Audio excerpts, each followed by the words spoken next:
Now, a staggering 60,000 people will crowd into London's Frieze art fair this week. It's part of a multi-billion-pound global market that's driven as much by high finance as high art. But is much of contemporary art actually rubbish?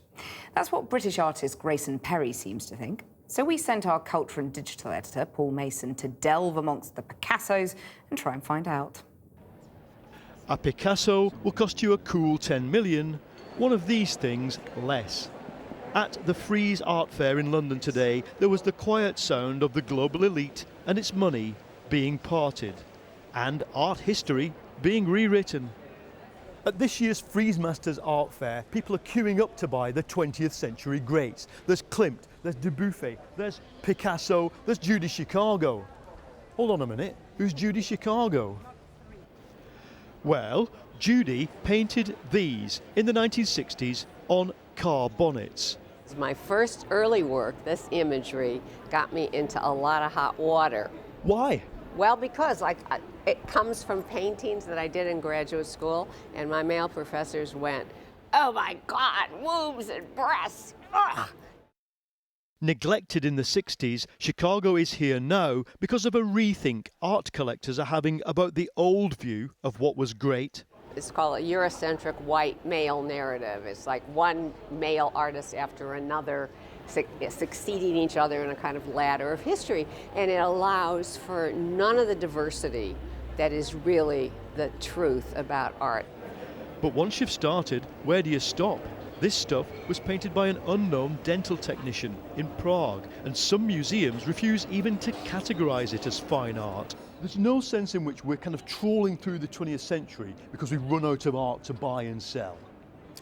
That's not my motivation. That might be other people, and I think you can take a cynical approach, but ultimately for me, with these kind of artists, you've got to be inside their head. They're not cynical, so I mustn't be cynical. This is not about finding something else to flog. It's actually about communicating a bigger democracy for the title of artist. But there is a mismatch between supply and demand.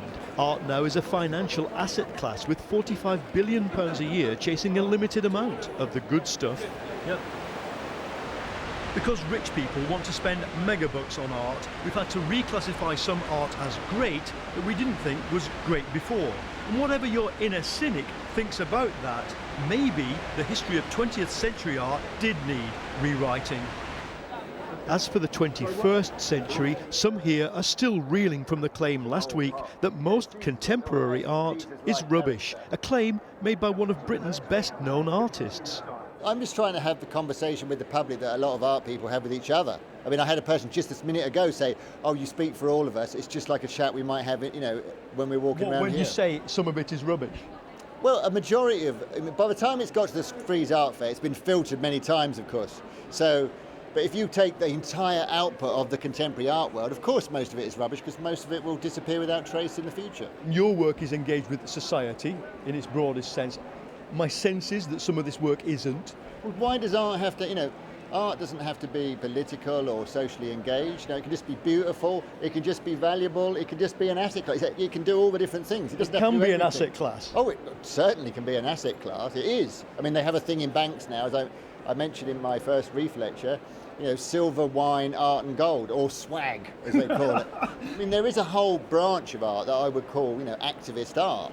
And it's not necessarily the same branch of art you'll see here at Frieze Art Fair. It's, you know, it's often, you know, decommodifies itself. It exempts itself from the market deliberately because it doesn't want to be a part of the market. And that's fine. If that's what they want to do, great. But, you know, some artists want to make a living, and like people like me, I've always made art for collectors, unashamedly. That's my shtick.